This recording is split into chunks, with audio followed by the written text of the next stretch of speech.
Hey guys, it's Ted Bogert. Welcome back to the TED Show. I am so honored to have this gentleman on the show. This is Congressman Maxwell Frost, and he is here live with me. We're going to talk about all things congressional.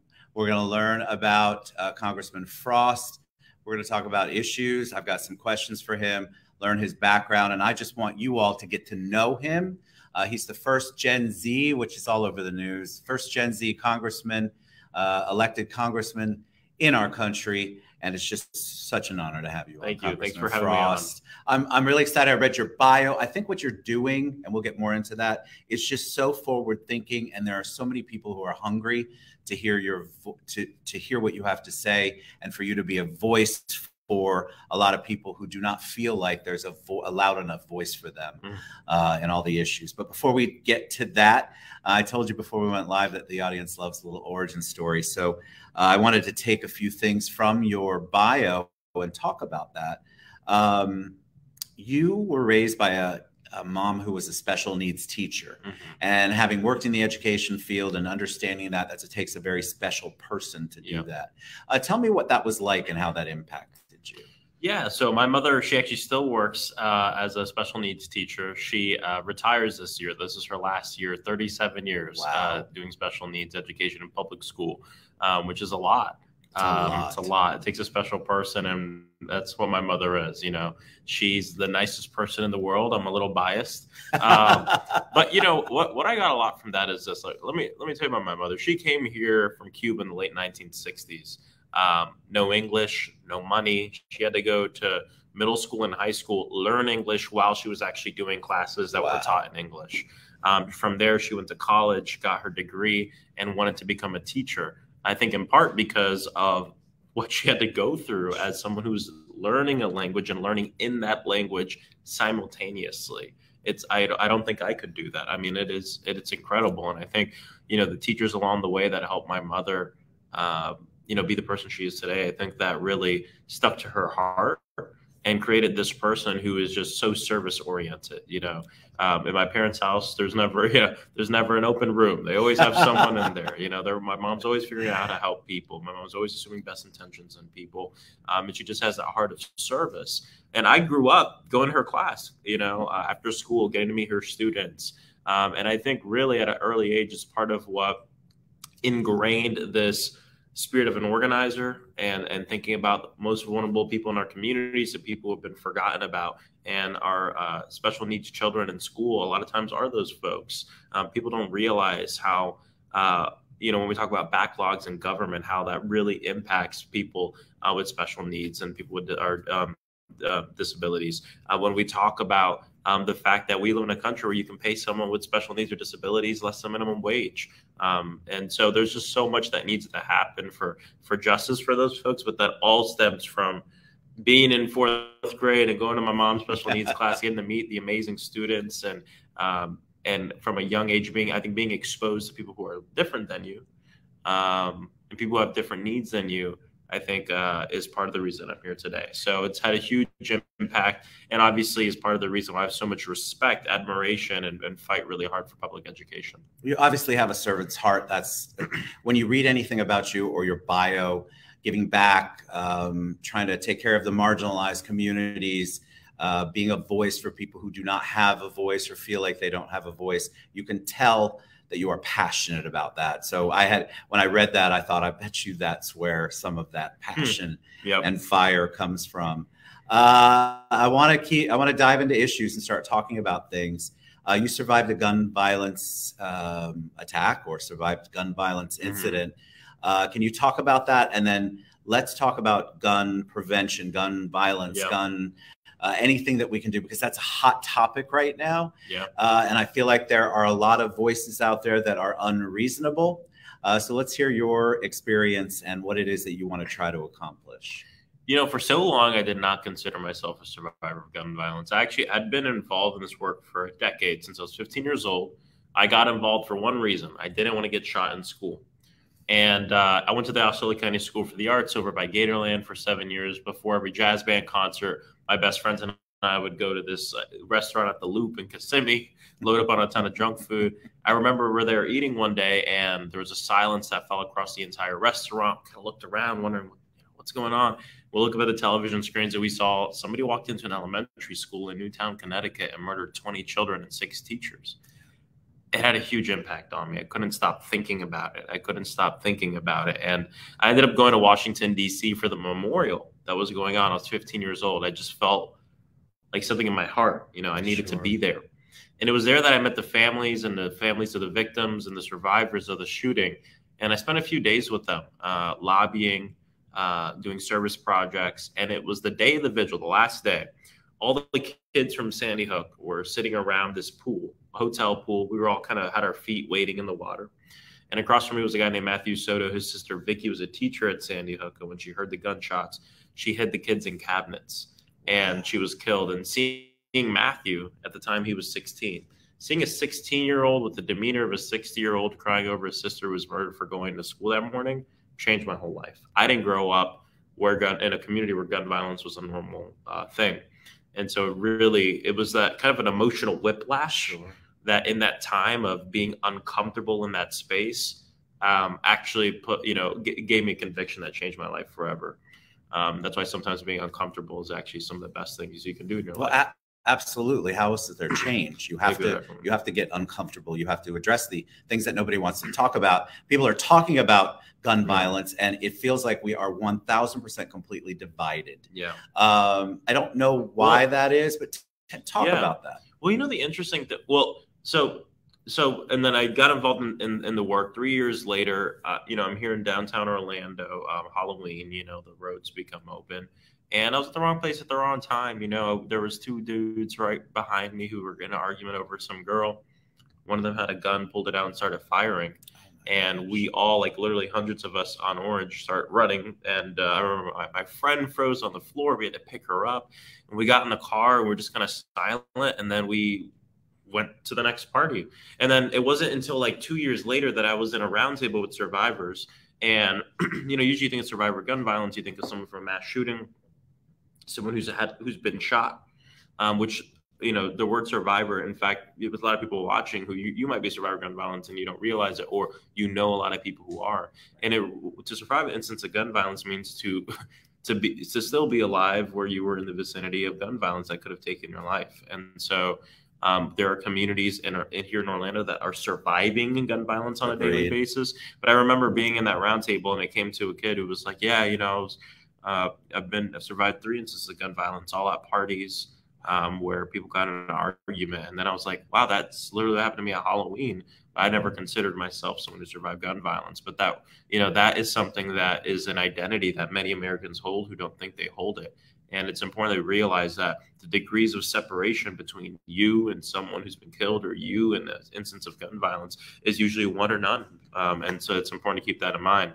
But on us being divided, I always like to talk about this because I don't think we're too divided on gun violence as a people. The numbers show that most Americans are for universal background checks, are for these common sense gun reform. But what happens is there's a difference between politics and policy. Agreed. And on the policy, we actually kind of agree. But when you enter the politics, I'm the gun grabbing liberal. And the other guy is the guy who wants everyone armed to the tooth. Correct. And that's not necessarily where most people are. I have never in my life advocated for going door to door and taking people's guns. But when I go on, the news and then I check my email, I have good emails, but I'll have people saying like, you're not going to come to my door and take my gun. I dare you to come and try. I'm like, I never said that. Well, that's because there's so much fear put out there beforehand. Exactly. And so much commentary after you've said that, and they spin it. This is what people do in politics. They set up their own problem. Yes. And then they are the hero in defeating that problem. Correct. We see it happening right now in this state with our governor. We could talk about trans kids in sports. That's on my list, so let's talk about it. Well, might as well get to it, right? Like it's so wild that the governor of a state has chosen this to champion when it is. Don't quote me on these numbers. I had a colleague come up to me and talk to you, and she was saying she had looked at numbers in Florida that in schools registered in Florida over the past several years that there were 11 trans athletes part of sports teams. 11.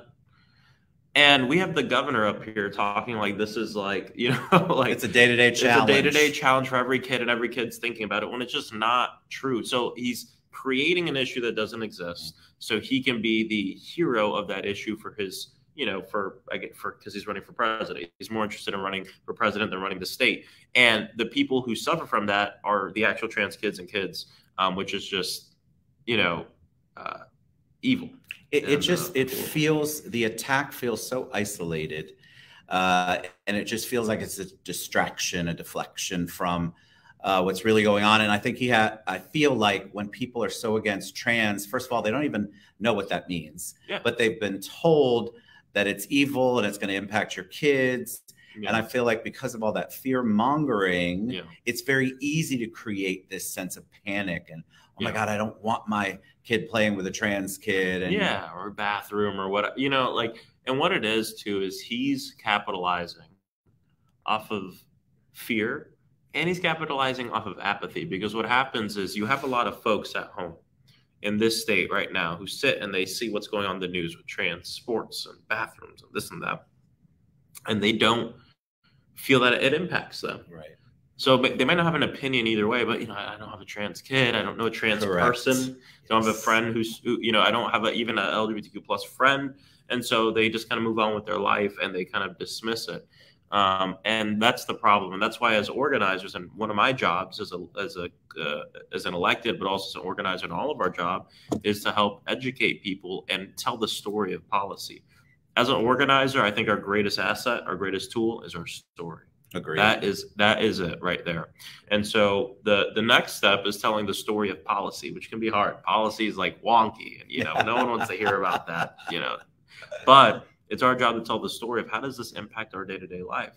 So this is about protecting the humanity of our LGBTQ plus community and of trans kids. And it's also about drawing the connection to tell folks at home who do not believe this impacts them that, number one, our freedoms are connected. But if that doesn't move you, just know that as the governor focuses on criminalizing trans people and Black history and banning books and immigrants and et cetera, you know what he's not working on? Affordable housing. Insurance. How's your rent? Yeah.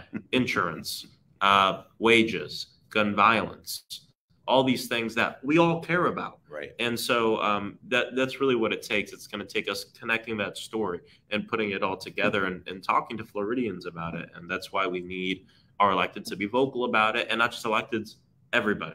We need advocacy on the streets. We need grassroots advocacy on the LGBTQ plus side, with all of the changes there, and the impact started small, and we all knew that that was going to expand. Now it's expanding to 12th grade.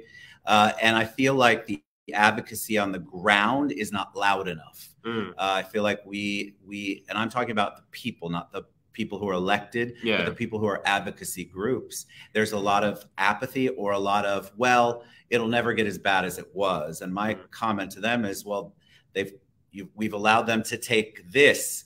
There's going to be a next thing that they want to take away. And I think that our state really, he has, my opinion, there's a lot of people who are feeding him yes, yes, yes, but that doesn't represent the whole population like you talked about. We're not as divided. That was such a great point. We're not as divided as the media or that particular type of media likes to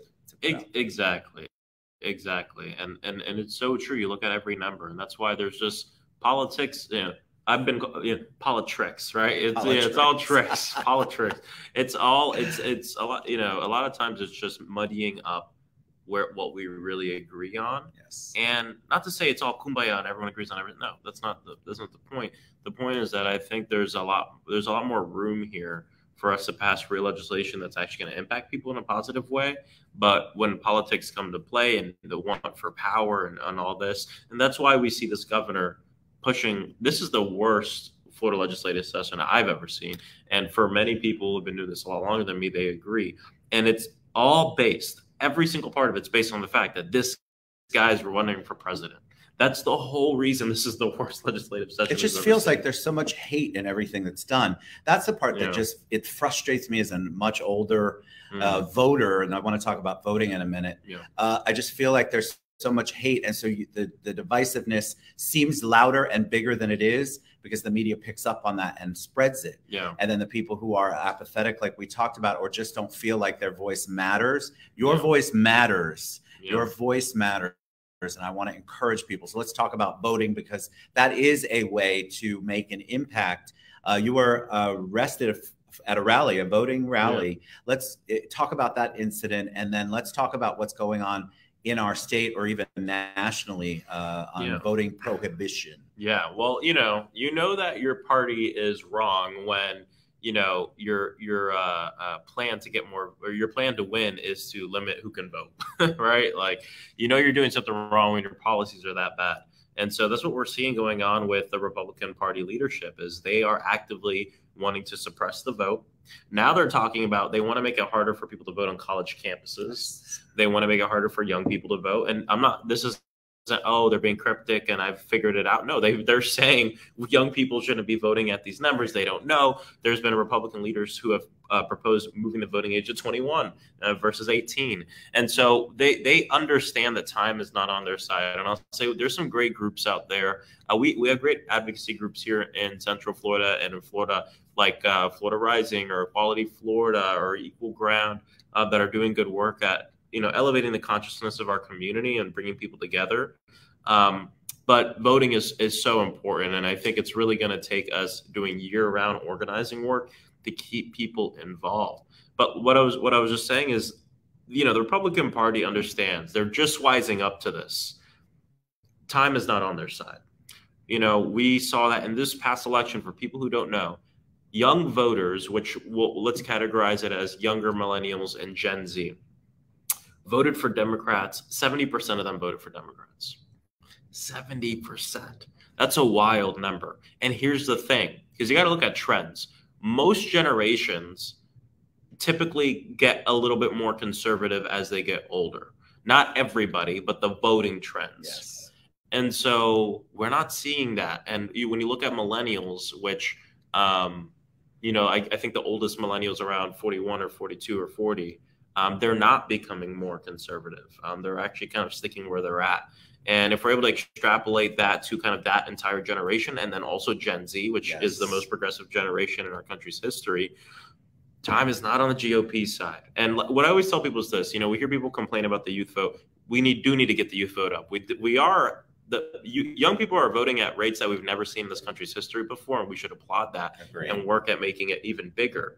The youth vote has never been the largest piece of the pie, but it's larger now than it's ever been. But here's the thing that people never think about, and this is why we have to engage with young people all the time, even though it's not the largest part of the pie. Because what you're doing is you're creating a pipeline.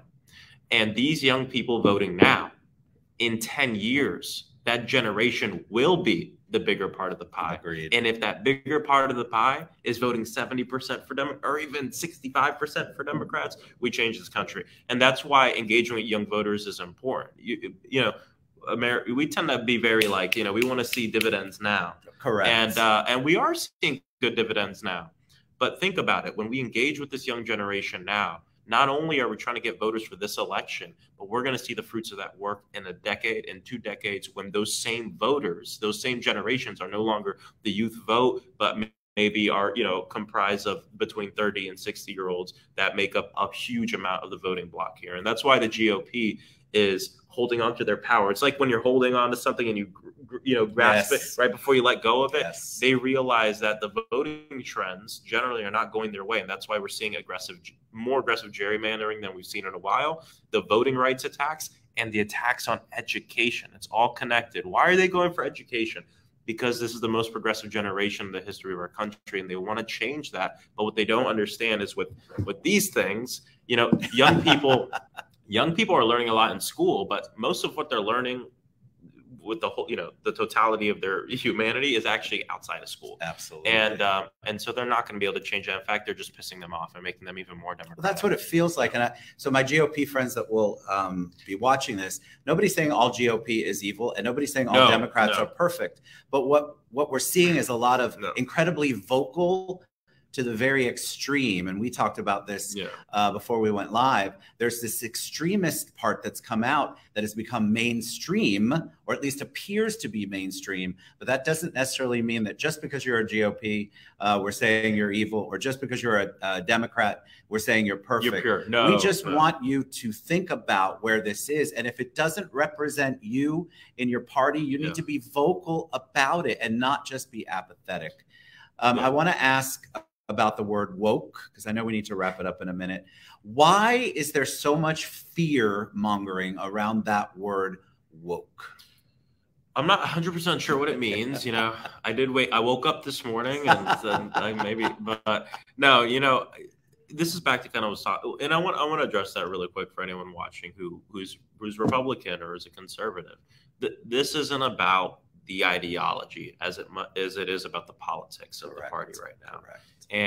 And you know, the Republican Party, the leader of that party is Donald Trump. Ron DeSantis is that wing, and they want to focus not on, you know, traditional conservative issues of the economy and et cetera. They want to focus on banning books, trans kids, and et cetera. And I just don't think that's good for the country. And if you agree with that, be vocal and work to, you know, bring your party back to the you know, what it was. Agreed. Okay. So, and then the next thing, so on woke, and we were just talking about this, is on every issue, when you talk about, you know, progressive issues, they actually poll really well in this state.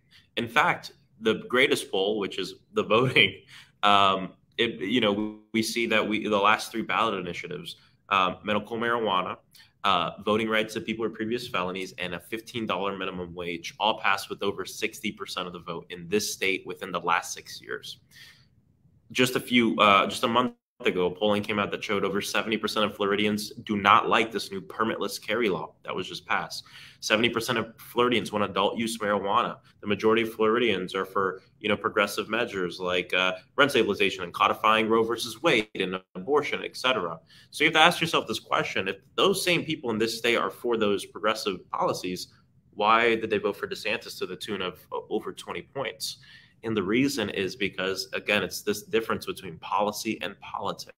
Correct. And unfortunately, there are people who want to separate those two things because that's where they thrive. And that's why we see with Ron DeSantis. That's why when you see him talk, he's not going to be talking about all these policies. That's why he signed that 6-week abortion ban in the dead of the night, you know, with no, you know, pomp and circumstance, because he understands that it's not a winning policy.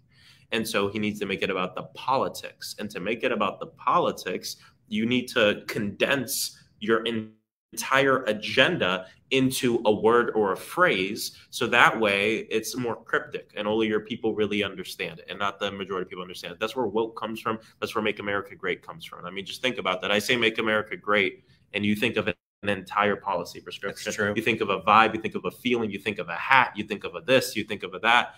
And it's so smart marketing, but it's all boiled down into one phrase, and that's politics, and it's not policy.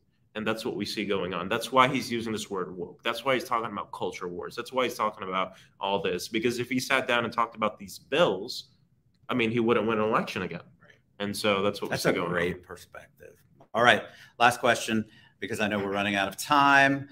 I think a lot of people view you as a hero in Congress, as a representative, as a voice. I've read things where people quote that and constituents say that. So when I say the word hero to you, who is the first person who comes to mind? Not to be cliche, but my parents. Good. You know, they adopted me, and that is, I think, heroic to adopt a child. But also, you know, for my mom being a hero in special needs, my father's a full-time musician here in town. I'm really the combination of their wants and loves and humanity. And they really are my heroes. That's beautiful. All right, Congressman Frost, thank you so much for taking time. We went through a lot in a few minutes, but it was beautiful. And I think I want to encourage you all. You all know what's going on. Be more vocal. Let your people, your elected officials know, get involved. This is an interesting battle we have going on, and I think it's just going to get tougher and tougher. And so we need voices out there, and we know that your voices are going to be heard if you get involved. Thank you so much, Congressman Frost. Appreciate it. What an honor to have you on. You guys, will see you soon. Get involved. Look at Congressman Frost's website below. Reach out to him. We'll see you guys soon. Bye, everybody.